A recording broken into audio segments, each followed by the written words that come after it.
2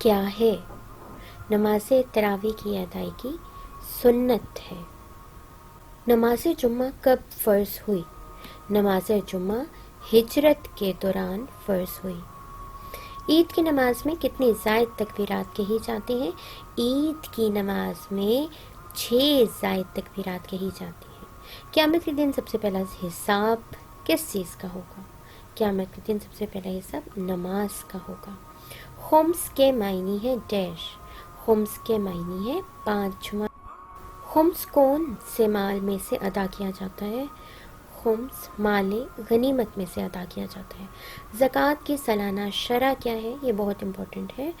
زکوٰۃ کی سالانہ شرح 2.5% ہے، یعنی 2.5۔ حج کے لغوی معنی کیا ہے؟ حج کے لغوی معنی ہے زیارت کا ارادہ کرنا۔ حج کس سن میں فرض ہوا؟ حج 9 ہجری میں فرض ہوا تھا۔ حج کے مناسک کی تعداد ڈیش ہے، حج کے مناسک کی تعداد 9 ہے۔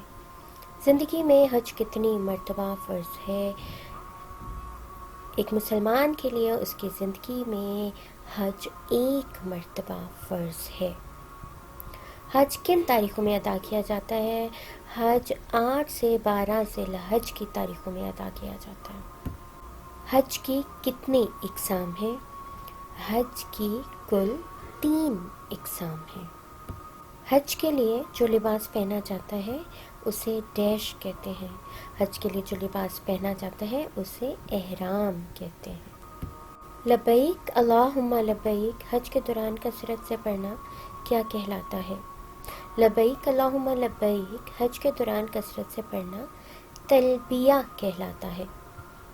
سعی کے لغوی معنی ہے، آپشن ہے ہمارے پاس، فروغ دینا، لڑنا، کوشش کرنا، حفاظت کرنا۔ سعی کے لغوی معنی ہے کوشش کرنا۔ اگلا سوال ہے، صفا اور مروہ کے درمیان دوڑنے کو ڈیش کہتے ہیں؟ آپشنز ہیں طواف، سعی، استلام، وقوف۔ صفا اور مروہ کے درمیان دوڑنے کو سعی کہتے ہیں۔ روزہ کس قسم کی عبادت ہے؟ روزہ دراصل بدنی عبادت ہے۔ غزوہ طائف کس سنہ ہجری میں ہوا؟ غزوہ طائف 9 سنہ ہجری میں ہوا۔ اگلا سوال ہے، بیعت رضوان کس سنہ ہجری میں ہوئی؟ بیعت رضوان سن 6 ہجری میں ہوئی۔ حج کے دوران شیطان کو کنکریاں مارنے کے عمل کو کہا جاتا ہے؟ درست آپشن ہے رمی۔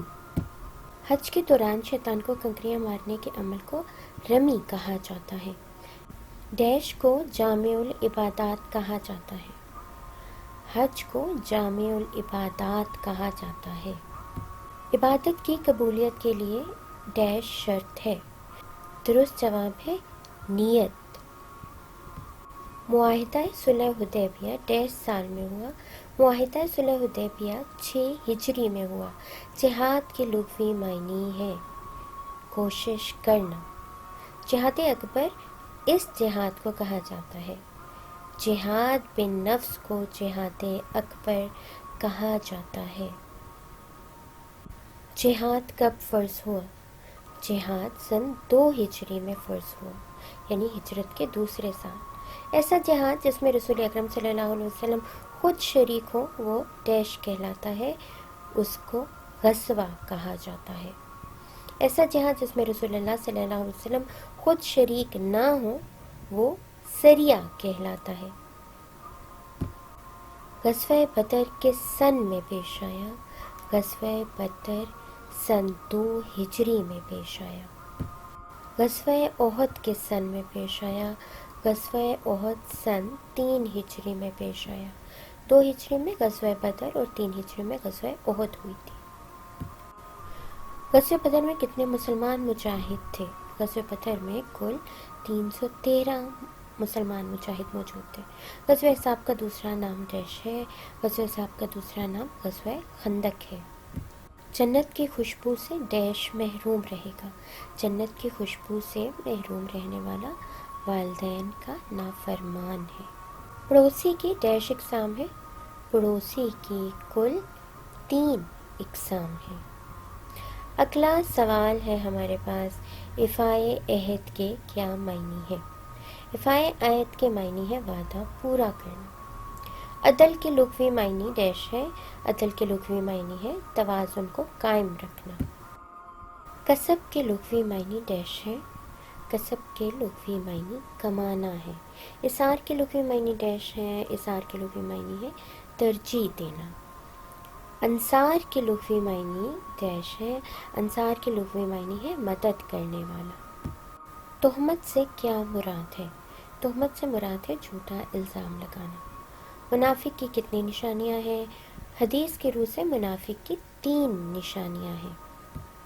اس چیپٹر کا لاسٹ MCQ ہے تکبر کے کیا معنی ہے؟ تکبر کے معنی ہے خود کو بڑا سمجھنا.